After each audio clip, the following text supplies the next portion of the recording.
Welcome to the Human Being Unleashed podcast, where we redefine, realign, and reimagine what it means to be human so that you can live a life with the health, wealth, and relationships that are inherently yours.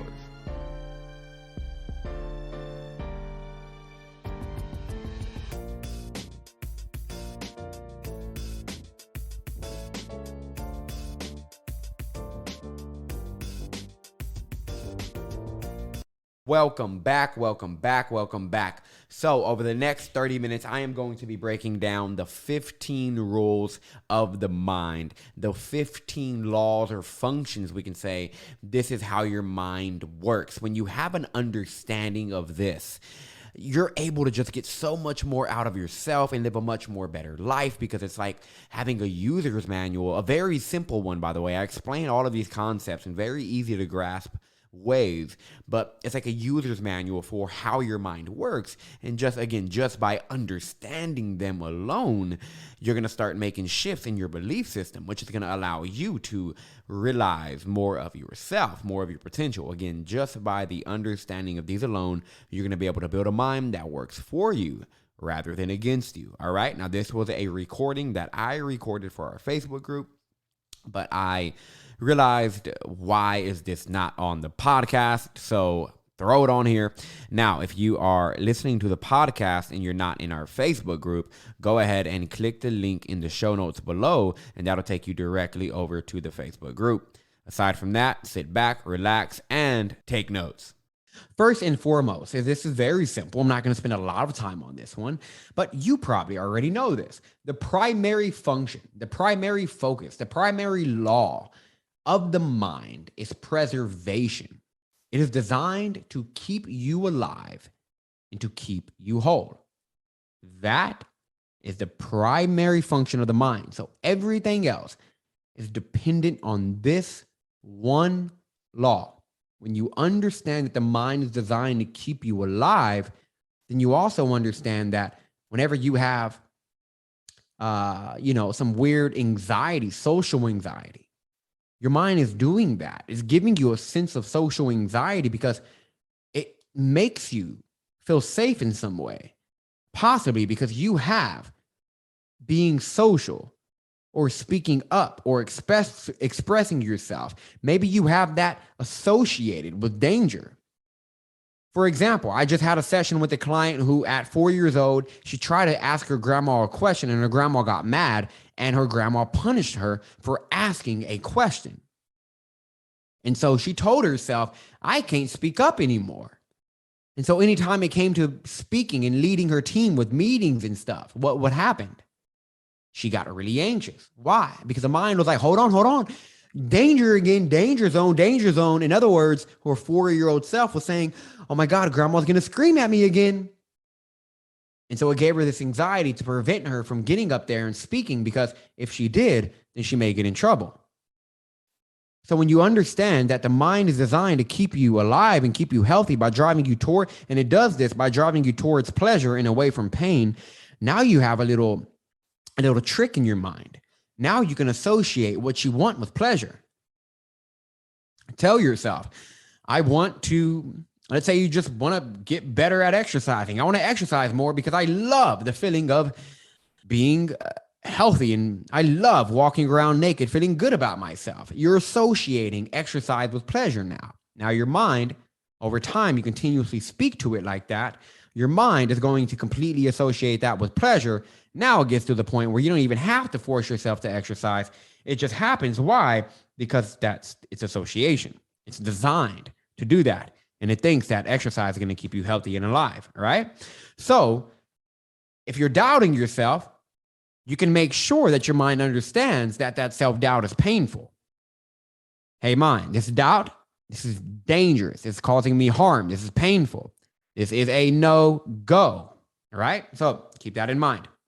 Next is a primary function. The number 2 primary function is the only thing your mind responds to. This is very important that you understand. The only thing your mind responds to is the words you say and the pictures you create in your head. And all pictures create words. I mean, all words create pictures. I'm sorry, that should have been the other way. And when I say all pictures create, I mean, all words create pictures. Think about it. Let me tell you this. Imagine that you're walking down a hill and the grass feels like a pillow. There's a slight breeze and the perfect amount of sun on your skin. Imagine the sky blue, clear as ever. You just create an entire image in your mind. My words created pictures. Pictures is the only thing that your mind responds to. Ultimately, pictures influence human behavior. I'm going to say that one more time. Ultimately, pictures influence human behavior. If you think about stories, why is like all the knowledge and wisdom and lessons passed down through story? Why do we learn so much through story? Why do we love movies so much? The reason why is because when somebody tells you a story, what your mind does is create a mental movie. So whenever somebody is on a stage and they're selling you a product and they sell you a nice story, they attach the story to the product, you're going to want to buy after because that picture in your head drove you to act. Your nervous system literally gets completely triggered by images. Just imagine right now that you're eating a lemon and your body will respond. Your nervous system responds to images. So when you understand this now you start deliberately giving yourself some powerful images. Be very powerful in the images you give yourself. Very powerful. Next, the mind takes all interpretations as literal and as a fact. The mind takes all interpretation. Now, an interpretation, by the way, is again, just how you interpret something. That's it. You see somebody walk by and they don't look at you after you say hi. Your interpretation could be, oh, they're an asshole, or I'm not good enough, or maybe they didn't see me. There's multiple interpretations. You're the one who gives it, though. You're the one who assigns that interpretation. And your mind assumes every interpretation as fact. So when you say this job is killing me, heart attack before work one day. These things don't just happen, my friends. If you say this presentation is going to be the death of me, your mind may give you the flu before the presentation. Why? Because if you go, you might die. When an assumption is accepted as true, the mind assumes the fact. I'll say that one more time. When an assumption is accepted as true, an assumption is literally just an assumption, it's not a fact. When an assumption is accepted as true, the mind assumes that as a fact, and then it will consistently validate that over and over again. So I'm not enough, that is an assumption. But when you accept that to be a true thought, then it actually looks real for you. I am enough, that is an assumption. But if you accept that to be true, that will look real for you. So it's not a matter of what you believe is true or not, because all of it's made up. It's just a matter of, does it actually serve you? That is a real question. So remember, everything in your head is made up. All of it. Might as well make some things up that are actually serving you. All right? I forgot who it was. Eli Wild. Eli Wild is an awesome sales guy, awesome speaker. He said, you believing what you be saying, even though you be lying. You believe what you say, even though what you say is a lie, because it doesn't have any ultimate truth. Because what you say doesn't have a location, it doesn't have a shape, and it doesn't have a color. You add your story onto your environment. Remember that. Now, next, prime function number 4. All ideas accepted as true become beliefs. All ideas, when you accept an idea as true, it becomes a fact for you. Ideas are nothing more but highly charged units of electromagnetic energy. These highly charged units of electromagnetic energy, when you accept it as an idea, what you do is when you accept it as true, You internalize, and then you add your emotion to it. You accept an idea to be true. You are good enough, or you are not good enough. You accept it to be true by internalizing it. Then you emotionalize it because you make it about you, and then you will realize it. All ideas internalized and emotionalized will be realized. To write that down. All ideas that are internalized and emotionalized will be realized. And it will externally be what grabs your attention. Beliefs very literally become your reality, because a reality is nothing more than an electromagnetic field. Your thoughts and your feelings produce electromagnetic energy. With every thought and with every feeling, it is a scientific fact today that with every thought and with every feeling, you are directly impacting the atmosphere, and you are reorganizing your reality to meet the ideas you give about it. So you're not seeing the world for as it is. You're seeing your ideas about the world. Keep that one in mind. Next, all beliefs can be changed. However, your mind must first operate in the physical, not must first, it must operate in the physical framework. What I mean by this is all beliefs, yes, every belief can be changed. No belief is ultimate. No belief is solid. You're not at the mercy of other people's beliefs. All beliefs can be changed. You're not predestined to any destiny. Oh my God, you're totally not. Every breath is an action, and every action changes another action. Every action changes something else. Every breath is an action. You're not predestined for anything. All beliefs can be changed. Now, when I say your mind must operate in the physical framework, I mean there are some physical laws you have to follow. You can't just believe that you are 6'8" and then you just grow to be 6'8". You can't believe that you're 6 foot and just grow to be 6 foot. The physical framework, we do live in a physical world that does have physical laws. We can't just grow limbs. We can't just grow longer knees or whatever. But there are things that we can't do in terms, there are a couple of physical things, couple of physical limitations. So just keep that in mind. Can you absolutely believe health into your nervous system and your immune system reorganize itself to picture health? Absolutely, you can. This is why spontaneous cancer remissions happen all the time. You can intensely believe health and reorganize everything else in your system, but you cannot believe an extra 5 feet on your body and grow 5 feet. So just kind of, I know it sounds silly, but I wanted to kind of throw that in there. Anyways, right? Now, next. The mind can hold conflictive ideas, but it cannot focus on two opposing ideas at once. Let me say that one more time. The mind can hold conflictive ideas, but it cannot focus on two opposing ideas at once. One will materialize until the other belief is focused on and assumed. Have you ever realized you can be so insecure in one area of your life, but when it comes to another area of your life, you just show up like you're the most powerful person in the entire freaking universe in that space, right? You may believe when it comes to sales, I can't do this. I can't sell. You focus on that, and then that belief will override the belief that says I can do anything I want. And then that belief will take hold. Got it? So the mind can hold conflicting ideas, but it cannot focus on any of those ideas. Whichever one you assume is going to be the one that shows up.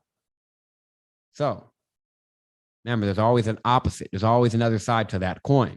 So strongly going to encourage you to focus on that other side whenever you find it valuable. Next, all beliefs create electromagnetic impulses of energy that we experience as emotions. Emotions is energy in motion. A belief is an electromagnetic unit of energy. And when I say electromagnetic unit of energy, guys, this is like physics at this point. This is not just like my ideas. These are like physics facts at this point that we are just radiating electromagnetic energy. We're not even solid. It is the most interesting idea. But all beliefs create an electromagnetic impulse of energy that flows through your body like it's a motion. It's going making a motion, and you experience that energy as an emotion. Energy and motion. Emotions are nothing more than vibrations of energy, the movement of your being. They're not this crazy thing out there in the world coming to attack you. Fear doesn't attack you. Anxiety doesn't attack you. Stress doesn't attack you. These are just the movements of your energy. Nothing is fearful. Nothing is scary about a vibration of energy. Anytime feelings come up, remind yourself, this is a vibration. This vibration is designed to vibrate the hell out of me. No emotion can really last longer than 3 to 5 minutes at most. All emotions, when lived out, are about 3 to 5 minutes long, and they completely release and resolve themselves and return back to your state of ease.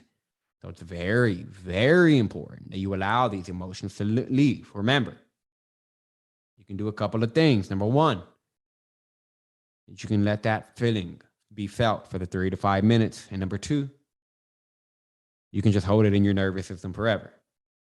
Totally your choice. People say, I'm frustrated. This gets me frustrated. But have you actually been frustrated? Or are you just saying it gets you frustrated? Because saying you're frustrated is different than being frustrated. Remember that. Number 8, the mind will repress feelings that are interpreted as dangerous, but it does not forget them.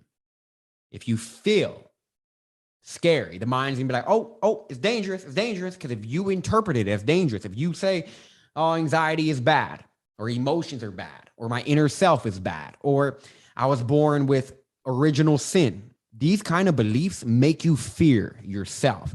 They make you fear your own beliefs. Literally. I mean, your own feelings. Literally. All right? The mind will repress it, but it will not forget it. It will be stored inside of your system until you let it out. Expression is healthy, all bits of it. Number 9, the unconscious mind will represent repressed negative emotions for resolution. Not always at the most convenient time, but always at your most resourceful time. I'll say that one more time. The unconscious mind will represent repressed negative emotions for resolution. Not always at the most convenient time, but always at the most resourceful time. So whenever you're washing your dishes and you randomly get anxious, your mind is doing that because it's saying, hey, this is taking up a lot of space and you're in a good state of mind right now. So I'm going to give you this anxiety so you can process. You can process this. You can feel it. You can feel it all the way through. All the way through. Okay? Very, very simple. So keep that in mind. When those feelings come up, especially if they're random, feel it. Let yourself feel it. If you feel like you want to scream, scream. If you feel like you want to cry, cry. If you feel like you want to laugh, laugh. If you feel like you want to go, I want you to go. In fact, this morning, it's so funny. This morning, I woke up and I felt a little anxious, like a little like fearful. I was like, why do I feel this way? I was like, I'm not going to question why I feel this way. I'm going to feel it. I just laid in bed and I was like, I was letting the sound express that feeling. And within like 2 minutes, I was like, oh, I feel so good. Express that. Okay. Number 10, the subconscious mind runs all of the body's functions and directs every automatic response. And it's important that you also understand the mind and body are not separate. The mind and body are simply two expressions of the same thing. One more time, the mind and body are not separate. The mind and body are simply two expressions of the same thing. The subconscious mind runs all the body's functions and directs all of its automatic responses. This is why if you just tell yourself you're energetic, you will feel more energetic. If you tell yourself that a certain thing is killing you, it will literally have an impact on your actual well-being. If you say that, oh, this gives me knots in my neck, your cells, they eavesdrop on you. They know what you're saying and they will carry out everything that you give them. Think health, health becomes yours. Think illness, illness becomes yours. Very important to understand that the mind and body are they're not different things. When you touch your leg, the only reason you can physically sense that is because your mind allows you to sense that. Your mind and body are not, mind and body are words, but in reality, it's the same thing. When I say mind, I mean body. When I say body, I mean mind. So be very mindful of the way you speak about your health. And also, since your cells are eavesdropping on you, they also know what you expect in your health of the future. So if you're telling yourself, oh, I'm going to grow old, weak, I'm going to get this disease, your cells, they take orders. So give them the right ones. Number 11, the conscious mind's main function is to know its place in existence, to see clearly, and to experience the external world. That's it. It's designed to see clearly and know its place in existence. That's what the mind is designed to do. It is designed to do this. When you see clearly, this is what you see. Here's an example. You see clearly. Somebody tells you that you suck and you're stupid. If you didn't see clearly, you can say, oh my God, you're right. I'm stupid. I suck. Or if you saw clearly, you would say, that individual is projecting what they're feeling. Me, I'm more than enough. I'm perfect just as I am. That's what the mind's designed to do. The mind's also designed for you to see, hey, why am I silly for me to be anxious in front of this group of people? What do I feel? I feel like I don't belong. That's just a feeling. But I do belong. And I know that to be true. That's what the conscious mind is designed to do. For example, I was getting ready to lead a big speech. And before I was feeling anxious. And I was like, what do I feel? What do I feel? What do I feel? Clearly, what do I feel? I feel like I'm going to screw up. I feel like I'm going to screw up because I feel like I feel like I'm too young to be teaching these people. I feel like I feel like I'm not worthy enough to teach them. That's just an idea. But that's not reality. What is reality is I am more than enough and I have what it takes to deliver this message with ease, confidence, and certainty. That is what the conscious mind is designed to do. Know its place in existence, see clearly, and make decisions based off of that. Next is the conscious mind wants to serve you by following the instructions from your conscious mind. It wants to serve you by following the instructions from your conscious mind. Okay? Again, it wants to serve you, but instructions are not, oh, my life sucks. I hate this. I hate this. Those are not instructions. It sounds like complaints. What an instruction is I am confident. When I step on the stage, I deliver with certainty. Whenever I see a group of people, I feel a rush of confidence. I can do this. I can accomplish whatever I want. I am this. I am that. Powering things. These are clear instructions for your conscious mind, and your conscious mind will carry all of it out. You are not at the mercy of your unconscious mind.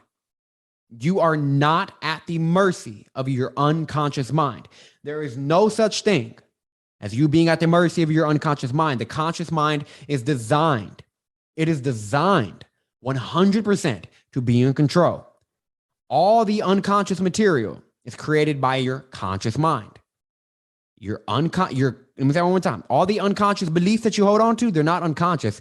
They're actually conscious. You're just not examining them. I believe I'm going to dive into this here in a bit, but we're going to do this in another video. I don't want to beat the drum on this, but just remember, give yourself very clear instructions with the way that you speak. Don't speak in vague terms. Be very specific in complete sentences. Give yourself instructions and know that the unconscious is the crew. Conscious is the captain. The crew must follow the captain's orders.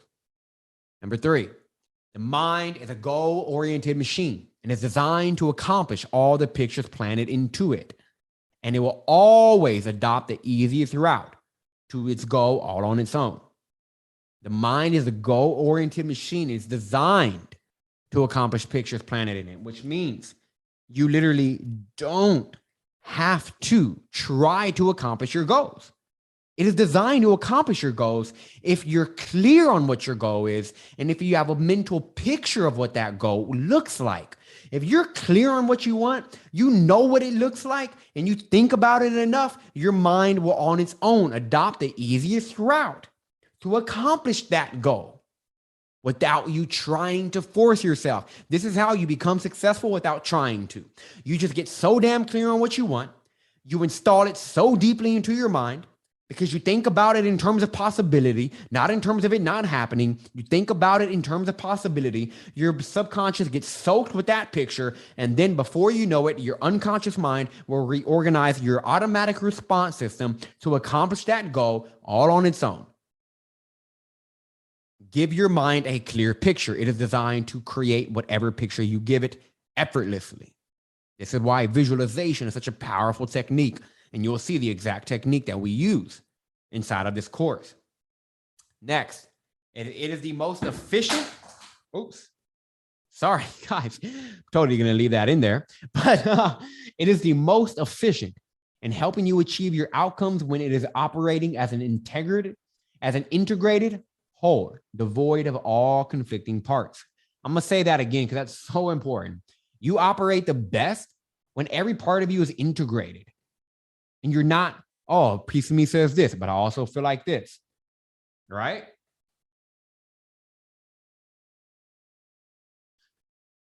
Embrace all of you, and then you'll actually feel whole. There's no point of trying to be good. I don't try to live a good life. I try to live a whole life. What I mean by that, let's say if I'm super sleepy one day, really tired, and I have to do something, I'm going to say, you know what? I'm tired as heck. And I accept the fact that I'm so tired. I'm going to show up my best that I can, even with this tiredness. Oh, I feel small right now. I accept the fact that I feel small, and I'm okay with it. I'll sit with this piece of myself right now, and I'll let it be there. And I'm not going to turn it into love. I'm just going to love it. One of the easiest ways to begin integrating your entire self is to love every feeling, every thought that comes up. You don't have to dwell on it, ruminate on it. Pay it attention. Give it a feeling of love, an energy of love. It will do its thing. This is what a whole life looks like. This means embracing the weird parts of yourself, embracing all of yourself, expressing all of yourself, not running from any of it. Being whole. That's what it comes down to. And all the work we're doing in this program is designed to do that. And there's more and more videos and processes below that are designed to do exactly that as well. Next, the conscious mind contains all states of mind, not just waking consciousness. You see, in the West, we have this very limited idea of what a conscious mind is. To us, when somebody wakes up, they're conscious. When they go to sleep, they're unconscious. That's just not the case. You are forever conscious. Even when you dream, you're conscious. A sense of self is there. The ego, the sense of self, is there when you're dreaming. So when you go to sleep and you go unconscious, you just go to a different level of consciousness. You still have a level of conscious attention that turns on.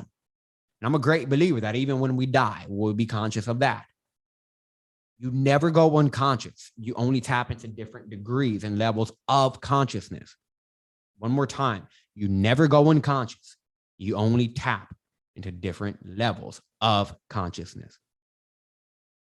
And there you go.